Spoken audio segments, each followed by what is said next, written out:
Olá, concurseiro! Espero que você esteja muito bem. Para melhor compreensão do conteúdo, iremos dividir o tema em 3 blocos. No bloco 1, nós vamos conversar sobre o que é a improbidade administrativa, quem pode praticar esse tipo de ato e como a lei organiza essas condutas, já trazendo as atualizações mais importantes. Então vamos começar com calma. Quando a gente fala em improbidade administrativa, a ideia central é desonestidade no exercício da função pública. Não é qualquer erro, não é uma falha simples do dia a dia do serviço público. A lei não foi feita para punir quem erra tentando acertar.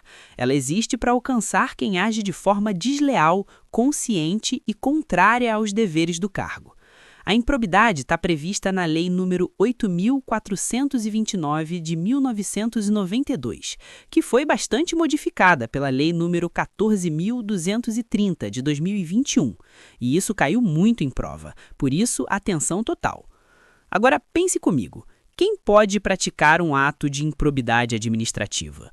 A lei fala em agente público em sentido amplo. Isso inclui servidor efetivo, comissionado, empregado público, agente político e até quem não é servidor. Sim, o particular também pode responder. Imagine uma empresa que combina com um servidor para ganhar uma licitação de forma irregular. Mesmo não sendo agente público, essa empresa pode responder por improbidade, porque participou do esquema e se beneficiou dele. A lei organiza os atos de improbidade em 3 grandes grupos. Vamos entender cada um com exemplos simples. O primeiro grupo é o enriquecimento ilícito. Aqui é fácil visualizar. É quando o agente usa o cargo para ganhar vantagem indevida.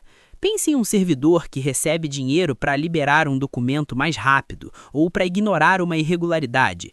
Ele está enriquecendo de forma ilícita por causa da função pública. O segundo grupo é o dano ao erário. Nesse caso, o foco não é se o agente ficou rico, mas sim se o dinheiro público foi prejudicado. Imagine um gestor que contrata uma empresa sem necessidade, paga mais caro sem justificativa, ou deixa um contrato vencer por descuido e isso gera um gasto maior depois. Mesmo que ele não tenha colocado dinheiro no bolso, houve prejuízo aos cofres públicos. O terceiro grupo é o atentado contra os princípios da administração pública. Aqui entram situações que ferem valores como legalidade, moralidade e impessoalidade. Um exemplo bem comum é nomear alguém apenas por interesse pessoal, mesmo sabendo que a pessoa não tem qualificação mínima para o cargo. Não houve enriquecimento e nem sempre há prejuízo financeiro imediato, mas houve violação clara dos princípios. Agora a atenção máxima, porque isso mudou bastante e as bancas adoram cobrar. Com a reforma de 2021, a regra passou a ser a exigência de dolo. Isso significa que o agente precisa ter vontade consciente de praticar o ato ilícito. A simples culpa, como erro, descuido ou falta de atenção, deixou de ser suficiente na maior parte das situações. Em outras palavras, a lei passou a diferenciar quem age de má-fé daquele gestor que tomou uma decisão errada, mas sem intenção de prejudicar. Isso muda completamente a forma de analisar os casos de improbidade. Então guarda bem essa ideia. Improbidade não é erro administrativo comum, é conduta desonesta, intencional e contrária aos deveres da função. Neste primeiro bloco, a ideia foi construir a base do tema, entender o conceito, quem pode responder e como os atos são classificados. No próximo bloco, a gente avança para as sanções, quem pode propor a ação e outros pontos que despencam nas provas. Seguindo o que a gente construiu no bloco anterior, agora no bloco 2, vamos avançar para um dos pontos que mais aparecem em prova, que são as sanções da improbidade administrativa e quem pode propor essa ação depois das mudanças recentes. Respira e vem comigo. Quando a lei fala em sanções por improbidade, estamos falando de consequências jurídicas para quem praticou o ato desonesto. E aqui já vai um alerta importante. Depois da Lei nº 14.230, de 2021, essas sanções não são mais aplicadas de forma automática.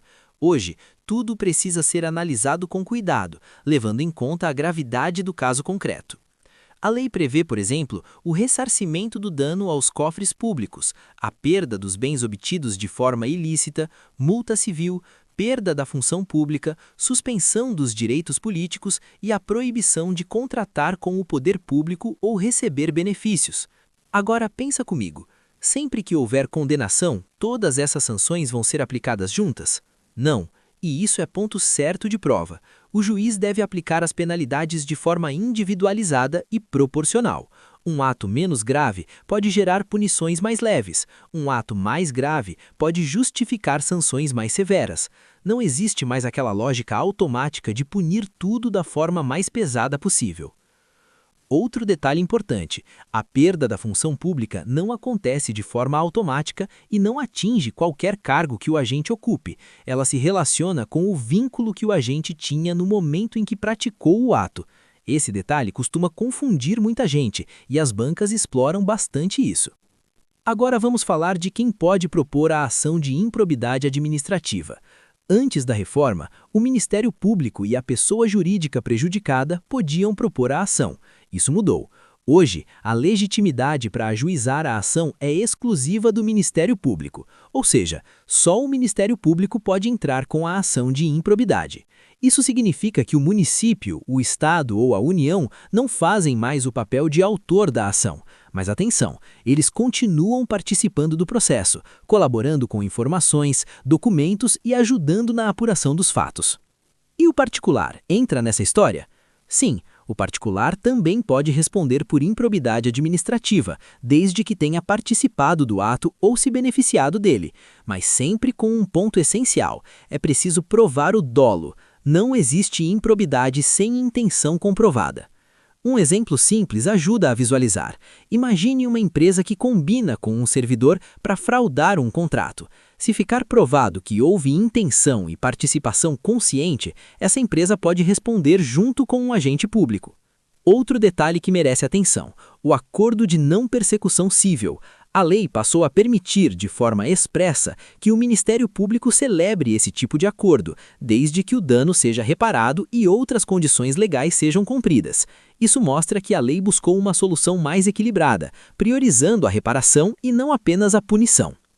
Perceba como o sistema mudou. Hoje, a improbidade exige análise técnica, comprovação de intenção e aplicação de sanções de forma justa. No próximo bloco, nós vamos fechar o tema falando sobre prescrição, prazos, aplicação da nova lei aos fatos antigos e aqueles detalhes finais que fazem toda a diferença na prova. Chegando agora ao bloco 3, a gente fecha o tema improbidade administrativa falando de prescrição, prazos e da aplicação da lei no tempo. Essa parte costuma decidir muita questão em prova, então vale a atenção redobrada. Vamos começar pela prescrição. Prescrição é o tempo que o Estado tem para responsabilizar alguém por ato de improbidade. Passado esse prazo, as sanções não podem mais ser aplicadas, salvo situações específicas previstas na própria lei. Depois da reforma de 2021, a regra geral passou a ser um prazo de 8 anos. E aqui vem um detalhe importante. Esse prazo começa a contar a partir do momento em que o fato se torna conhecido pela administração, e não necessariamente da data em que o ato foi praticado. Pense em uma situação bem comum. Um contrato é executado hoje, mas uma irregularidade só aparece anos depois, quando uma auditoria analisa os documentos. O prazo de prescrição começa a contar da descoberta do problema, não do início do contrato. Esse detalhe costuma confundir muita gente em prova. Outro ponto que merece atenção é a chamada prescrição intercorrente. A lei deixou isso mais claro. Se o processo ficar parado por mais de 4 anos por responsabilidade de quem acusa, pode ocorrer prescrição dentro do próprio processo. Ou seja, mesmo depois de iniciado, o processo pode perder o efeito se não houver andamento adequado. Agora vem aquela pergunta clássica de concurso: o ressarcimento ao erário prescreve? Depende. Se o ato de improbidade for doloso, ou seja, com intenção comprovada, o ressarcimento é imprescritível. O Estado pode cobrar a devolução do dinheiro público a qualquer tempo, mas se não houver dolo, aí vale a regra geral da prescrição. Vamos agora para a aplicação da nova lei aos fatos antigos. A Lei nº 14.230 de 2021 tem natureza sancionadora. Isso significa que ela pode retroagir para beneficiar o réu. Em outras palavras, se a nova lei for mais favorável do que a anterior, ela pode ser aplicada a fatos ocorridos antes da sua vigência. Um exemplo ajuda bastante.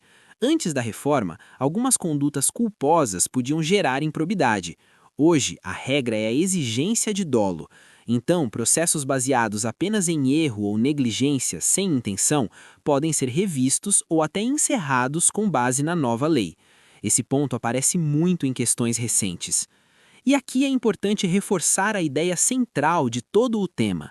Improbidade administrativa não é erro administrativo comum, não é falha de gestão sem má intenção. A lei atual busca punir quem age de forma desonesta e consciente, e ao mesmo tempo proteger o gestor que atua corretamente, mesmo que eventualmente cometa equívocos. Se você guardar alguns pontos-chave, já ganha vantagem na prova. Improbidade exige dolo como regra, as sanções devem ser proporcionais ao caso concreto, somente o Ministério Público pode propor a ação e os prazos prescricionais passaram a ter regras mais claras. Com isso, a gente fecha o estudo da improbidade administrativa, conectando conceito, sanções e prescrição, tudo alinhado com a legislação atual e com o que mais cai em concurso. Aqui terminamos mais um bloco. Até o próximo. Se gostou, inscreva-se, curta o vídeo e ative o sininho.